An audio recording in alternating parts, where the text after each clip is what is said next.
I'm floating through the air. The pain I felt is paid for, all is said and done.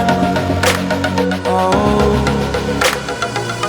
I am restricted, fixed upon the web.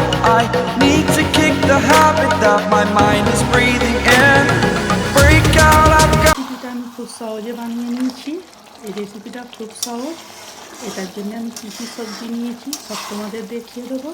তো তার আগে বন্ধুরা তোমাদের কাছে অনুরোধ রইল আমার এই ছোটো ভিডিওটা দেখার জন্য আমার চ্যানেলটাকে সাবস্ক্রাইব করবে, লাইক দেবে, শেয়ার করবে, কমেন্ট করে জানাবে কে এই ধরনের রেসিপি বানিয়ে খেয়েছো। হ্যালো বন্ধুরা, কেমন আছো তোমরা? আজকে আমি এসেছি আরও একটা ভিডিও নিয়ে। তো আজকে আমি তোমাদের করে দেখাবো পালং শাক বেগুন দিয়ে একটা সবজি।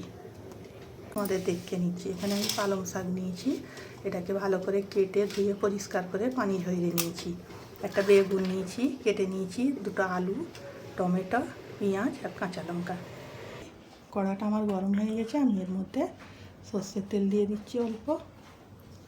আমার তেল গরম হচ্ছে, আমি এর মধ্যে পেঁয়াজটা দিয়ে দিচ্ছি। পেঁয়াজটা হালকা করে একটু ভেজে নেব।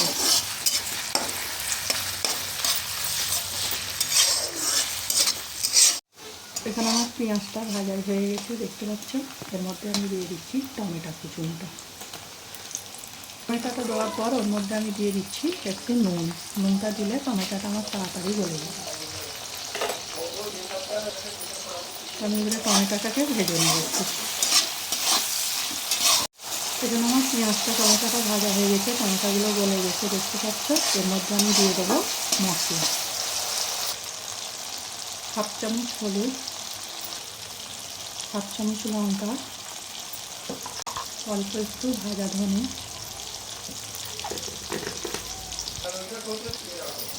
হাফ চামচ আদা রসুন থেতো করে নিয়েছি আমি। এবার এটাকে আমি ভালো করে কষিয়ে নেব, যাতে মশলা আর আদা রসুনের কাঁচা গন্ধটা চলে যায়। আমার এখানে মশলাটা কষানো হয়ে গেছে, তোমরা দেখতে পাচ্ছ। এর মধ্যে আমি এখন দিয়ে দেবো পানি। অল্প পানি দেবো এখন, বেশি পানি দেবো না। পানিটা দিয়ে একটু নাড়াচাড়া করে নিয়ে এর মধ্যে কেটে রাখা আলুগুলো দেবো। এখন আমি চুলার আঁচটাকে জোর দিয়ে এটাকে একটু কষিয়ে নেবো আলুটা। তো এখানে আমার আলুটা কষানো হয়ে গেছে, আমি এর মধ্যে শাকটা বেগুনটা দিয়ে দেবো। তো আমার এখানে আলুটা কষানো হয়ে গেছে, আমি এর মধ্যে শাকটা দিয়ে কেটে রাখা বেগুনটা দিয়ে দেবো। কেটে রাখা বেগুনটা দিচ্ছি আর শাকগুলো এর মধ্যে দিয়ে দিচ্ছি। আর দিয়ে দেবো আমি কাঁচা লঙ্কাটা এর মধ্যে। আমি এটাকে হালকা করে নাড়াচাড়া করবো। আমার পানি দেবো না, এর থেকে আমার পানি বেরোবে। এখন আমি এটাকে একটু ঢাকনা দিয়ে সিদ্ধ হতে দেবো।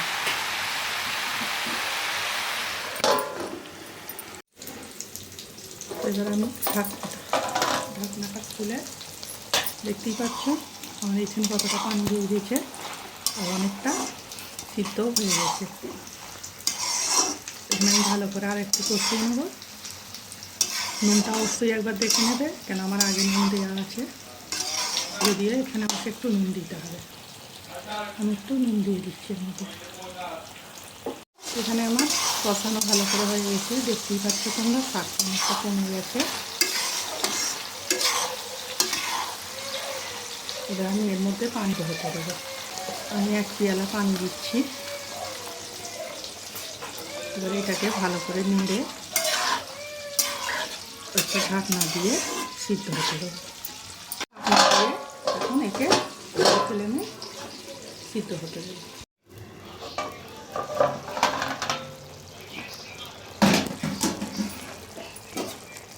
দেখতেই পাচ্ছ এখানে আমার পানিটা একদম কমে গেছে।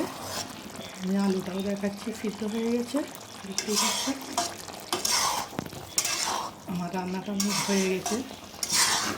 এবার আমি এটাকে নামিয়ে নেব। তো আমার এই রান্নাটা পুরো হয়ে গেছে, আমি একে তোমাদের সার্ভ করে দেখাচ্ছি।